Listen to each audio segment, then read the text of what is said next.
পছন্দের একটা tiffin share করছি তোমার সাথে। প্রথমে কড়াইটা গরম করে নিচ্ছি। গরম করার পর আমি সামান্য পরিমাণ সাদা তেল দেব।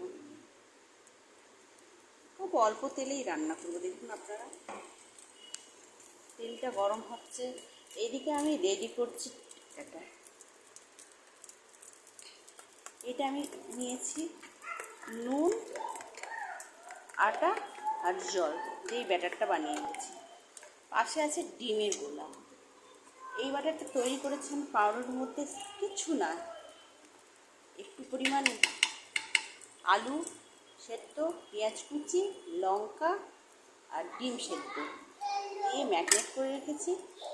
দিয়ে সেটা ভালো করে মেখে পাউরুটির মধ্যে দিয়ে পিস পিস করে নিয়েছি। একদম লোতে দিয়ে দেবো।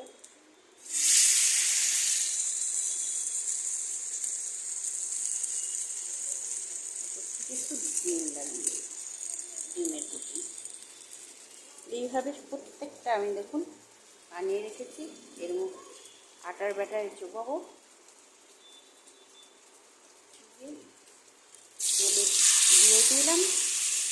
ওপর থেকে আমি একটু করে ডিমের কোটিং দিয়ে দেবো, খেতে আরও টেস্টি হবে। ডিমটাও সামান্য লবণ দিয়ে রেখেছি, আর কিচ্ছু না। আমার মেয়ে এমনিতে খেতে চায় না, এই খাবারটা করে দিলে খুব ভালোভাবে খেয়ে নেয়। আমার কোনো টিফিনের জ্বালা থাকে না, ও খুব ভালোবাসে এই খাবারটা। এইভাবে প্রত্যেকটা এই বানিয়ে নেব। দেখুন কত সহজে জলদি বাচ্চাদের টিফিন বানানো যায়। বাচ্চা কেন, বড়রাও খেতে খুব ভালোবাসে।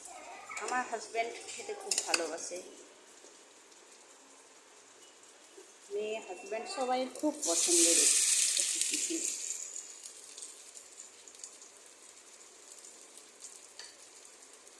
আপনাদের ভালো লাগলে আপনারা বাড়িতে বানিয়ে খেয়ে দেখবেন, দিয়ে আমাকে জানাবেন কেমন হলো।